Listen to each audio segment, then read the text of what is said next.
start tearing up farmland, what are you going to eat? What are you going to grow? What are you going to do? You know, you can't just take good farmland.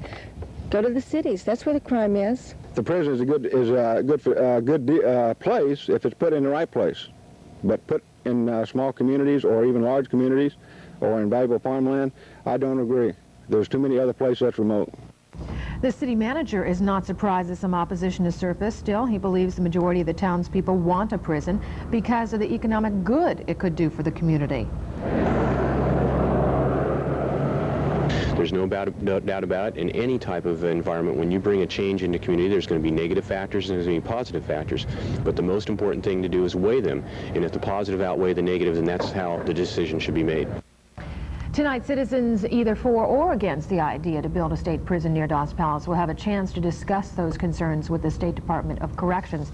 That public meeting will be held at Del Hale Hall, and that's starting at 7 o'clock. 3-1 to continue working with the State Corrections Department to get a prison built in the Merced County town. Council members tonight say they are following the will of the majority. On March 15th, Dos Palos residents came out in record numbers to voice their opinions on a prison proposal. 52% supported the plan, 48% opposed. Less than 70 votes made up the difference. Proved that the majority vote still rules. The yes vote was not overwhelming, as we all know. That was the debate at a Dos Palos City Council meeting tonight. Is a 4% margin enough to decide what is best for the community? Despite the close vote, the Department of Corrections is still interested in Dos Palos as a possible prison site, a project that could save or destroy the town, depending on who you talk to. We're talking about jobs and jobs. These jobs are quality jobs, jobs that pay well. They have the benefits of medical and other types of benefits that go with them. And they are things that this particular community needs. I really don't think the prison is what we need. Our young community has been taken over by drugs. The prison's going to bring in more drugs, and we do not, if it's just going to bring 1% more drugs, we do not need it out there. And City Councilman Charles Ratliff argued that a final decision should be delayed, that other economic alternatives needed to be explored. He was the sole dissenting vote.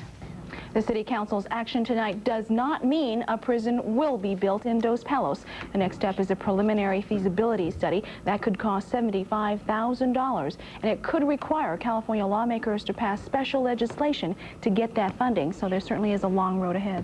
Can I assume that the opposition is pretty upset about the decision? Yes, they say they are going to continue to fight, and the process to get a prison, the application process is very lengthy with a lot of hearings. They'll get a chance to voice that opposition again. City officials that Dos Palos is no longer a candidate for the lockup facility, and that dashes the City Council's hope of reviving the town financially with a prison.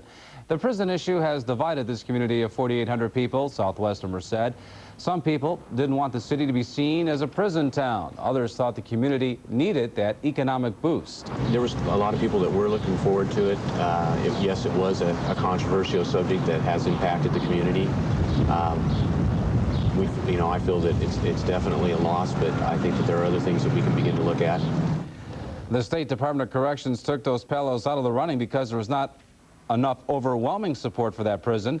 And though those fighting the prison feel they've won a big victory, they are still very cautious. Our basic fear is that down the line, in 3 or 4 years, that the city or the Department of Corrections will pursue a prison again. This is why our group will not disband, and we will continue to meet regularly and stay organized.